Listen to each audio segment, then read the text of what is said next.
Eh bien, nous voilà arrivés à la partie 2. Donc, comme vous avez vu, hein, Malheureusement, quand j'ai fait la première vidéo, j'ai voulu la poster. À peine postée, elle a été bloquée. Pourquoi? Parce que, j'avais fait un montage et j'avais réutilisé sur la vidéo Ça se discute. Donc, le contenu étant propre à eux, des droits d'auteur, du coup, j'ai dû refaire ma vidéo. Donc, je ne vais pas faire la même chose aujourd'hui. En tout cas, sur celle-ci. Alors, allons-y. Il s'agit, alors c'est sur Dailymotion, je vous mettrai le lien en dessous. L'enfance volée d'une ex-témoin de Jéhovah, dans une jeune femme qui s'appelle Séverine, et elle va expliquer un petit peu son vécu dans l'organisation.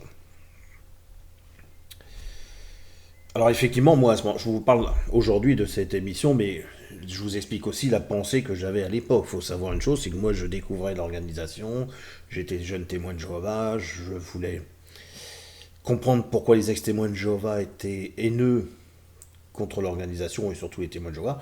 Et donc, du coup, je vais vous donner les émotions que j'avais de l'époque.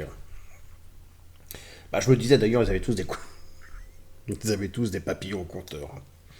Alors, le reporter lui pose la question, quelle image vous aviez du monde? Alors, Séverine dit une mauvaise image. Le monde était méchant. Il n'y avait que les témoins de Jéhovah qui étaient bien.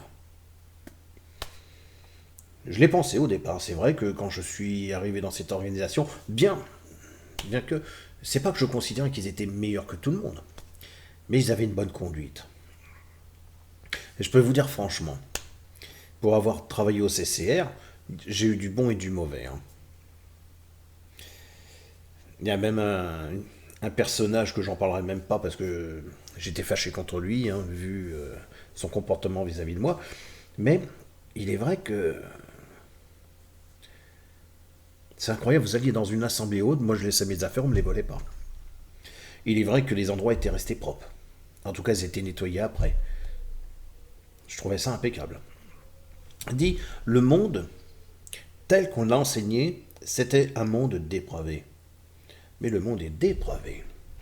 Le bien est prépondérant sur le mal.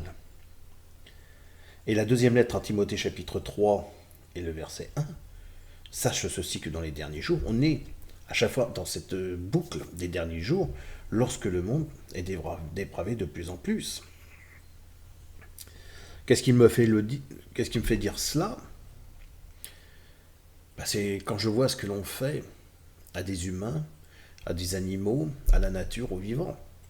Oui, effectivement, je me dis, les gens sont dépravés.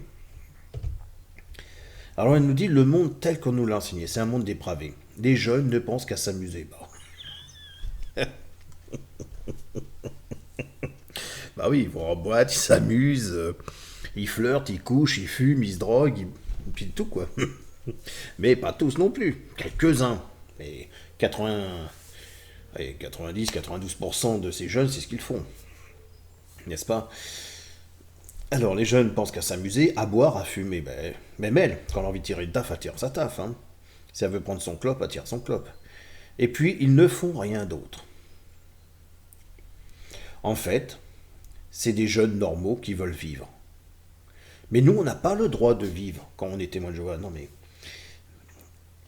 il ne faut pas confondre la vie, c'est le fait d'exister, et des choix que l'on fait dans cette vie. Effectivement, l'organisation nous met en garde sur certains choix. L'alcool, elle ne l'interdit pas, mais il faut être mesuré dans l'alcool. La cigarette, par contre, non, ça on n'a pas le droit. Fréquenter les boîtes de nuit, non, parce que ça amène le flirt, ça amène. C'est vrai que là-dessus, ils mettent en garde, je conçois. Pour un jeune, ça doit être très difficile. Moi, je ne l'ai pas vécu particulièrement, puis je pense que ça m'aurait pas gêné parce que j'étais beaucoup plus à rester tranquille quand j'étais jeune qu'aujourd'hui en vieillissant. A dit, la vie présente, ça ne compte pas. On vit dans le passé parce qu'il faut apprendre l'histoire du peuple juif. Oui, on apprend l'histoire du peuple juif, sachant quand même que Moïse n'était pas juif, hein, ni Abraham, tout ça. Moïse était hébreu, Abraham était patriarche. Les juifs descendent, effectivement, de ces peuples, mais tous les Israéliens ne sont pas juifs. Il faut arrêter avec ça. On vit dans le futur parce qu'il faut penser au paradis. Bah ouais, mais c'est bien de penser quand même au paradis. Mais on n'a pas le droit de penser au présent. Bah si, parce que sinon on ne te demanderait pas de faire des œuvres pour te préparer pour le paradis et de penser ce qui s'est passé. C'est comme si on était déjà mort. Bah, devrait être content, parce que quand tu es mort, dans cette théologie, justement, bah, vous êtes endormi. Mais je pense qu'elle était... Et ça, c'est, je l'ai pensé.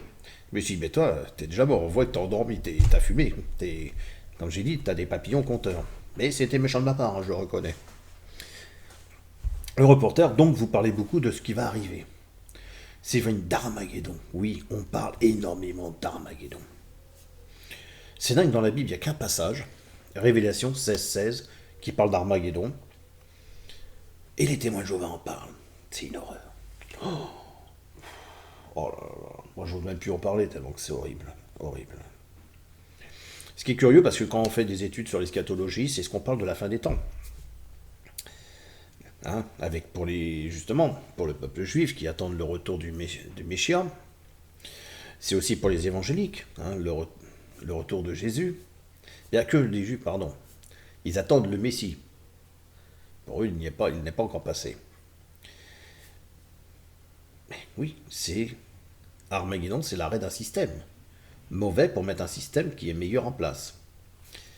Donc, quand elle lui parle de la fin du monde, elle dit, Séverine, la fin de ce monde, oui. On nous montre des images très impressionnantes quand on est enfant. J'en ai une qui m'avait beaucoup marqué, où l'on voit des images d'enfants et d'animaux qui disparaissent dans un gouffre. Quand on est enfant, ce sont des images qui choquent beaucoup. Ah bah, faut dire que moi j'ai été choqué, parce que quand j'étais enfant, jeune, moi j'ai regardé Goldorak, j'ai regardé Capitaine Flamme. Oh, j'ai été choqué. Oh, c'était de la guerre, de la tuerie, musclore. Puis après, je vois mon fils, il a même regardé South Park. Oh là, c'était une horreur. Il a regardé Dragon Ball. Peut-être pas trop ça, mais mais c'est horrible, c'est horrible. Non mais il faut arrêter. Il y a même des films qui ont été faits sur Armageddon. Combien de films de science-fiction et autres, on vous dit c'est de la science-fiction, mais quelque part, c'est pour parler de la fin des temps. Hein. Donc le reporter lui dit, bah, ça vous faisait peur. Mais vous savez, quand vous avez un enfant, puis que vous lui... Oui, je suis le grand méchant loup, puis vous êtes là sur son ventre, je vais te croquer, je vais te manger. Puis qu'après, il n'arrive pas à dormir, il vous dit, j'ai peur que le méchant loup il me mange. Mais non, il va pas te manger. Quand vous venez de lui faire peur, bah après, faut pas s'étonner. Alors Séverine lui dit, ça me faisait très peur, oui, et je ne comprenais pas pourquoi Dieu voulait détruire les enfants. Au nom de quoi on détruit un enfant? Alors je demandais des explications, on me disait que ce sont les parents qui sont responsables de leurs enfants, bien sûr. Bien sûr qu'on est responsable de nos enfants, heureusement.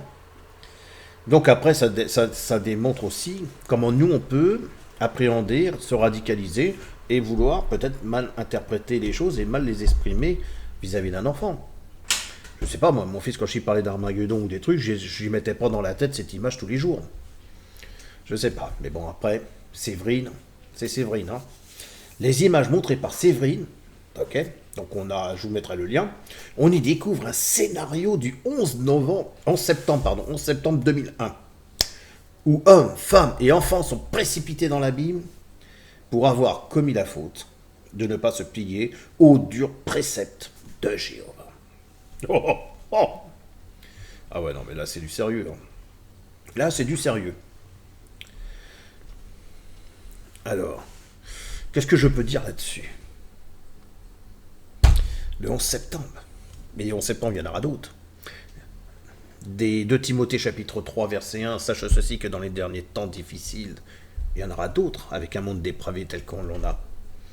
Des parents dépravés qui ont une éducation dépravée pour leurs enfants. Et oui, moi je ne ferai pas comme toi, papa, maman. Nous, on ne se laissera pas faire. Nous, on va se battre. Hein, puis on a eu mai 68, on a eu tout ça.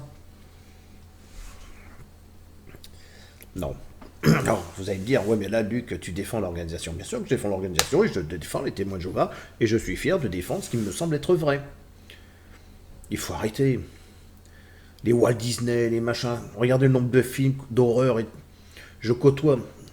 Tiens, j'ai ma nièce, dès son plus jeune âge, à regarder des films d'horreur. C'est pas pour autant qu'elle est devenue zinzin. Faut arrêter, ça dépend des... Faut arrêter avec ça, faut arrêter les bêtises. Je pense qu'effectivement, il y a un autre problème peut-être où il y a un conditionnement, où l'enfant ne le laisse pas vraiment s'épanouir. Si tu tiens, je vais t'acheter un nouveau cadeau, je vais t'acheter une sacoche pour aller prêcher. Je peux le comprendre. Mais à un moment donné, il faut quand même stopper, quoi. Je veux dire. Alors, il y a eu. Est-ce qu'il y a eu que des mauvaises personnes? Alors, non. J'avais dit, je parlerai d'un frère qui s'appelle Francis Hubert.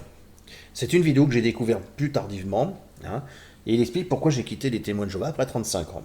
Bah, franchement, là, oui, effectivement, comme je l'ai dit à la partie 1, là, c'est un frère équilibré. Moi, je vous invite plutôt à écouter ce que lui il dit dans ses vidéos. Hein, pourquoi il a quitté les témoins de Jéhovah, il l'explique très simplement. Pourquoi lui, sa femme et ses enfants. Et j'ai trouvé que c'était une personne équilibrée, une personne qui avait quand même importante dans la hiérarchie, hein, puisqu'il parle, il l'explique. Et quand je le regarde, je me dis, c'est pas un mec qui est déséquilibré. Il n'a pas les papillons compteurs, lui. Il n'était pas dans la souffrance. Hein, et il a quand même vécu 35 ans. Donc à un moment donné, je pense qu'il faut quand même arrêter de raconter du baba.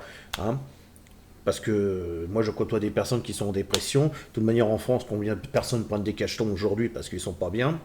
Combien aujourd'hui vous avez discuté avec des personnes de fin du monde, d'eschatologie et compagnie? Ça n'arrête pas. Hein, je peux vous passer des vidéos, je peux vous garantir que vous ne dormez pas de la nuit. Donc, mon but n'est pas un but pour abîmer ces gens, puisqu'ils le font eux-mêmes très très bien, mais c'est la manière dont ils disent les choses qui, moi, à l'époque, qui était témoin de Jéhovah, je me suis dit, mais tu me feras jamais quitter les témoins de Jéhovah, tu vois. Des personnes comme ça, j'aurais jamais quitté les témoins de Jéhovah, j'aurais dit, mais vous êtes des balades. Voilà. Ben écoutez, moi je vous dis à une prochaine pour une autre vidéo. Allez, bon courage.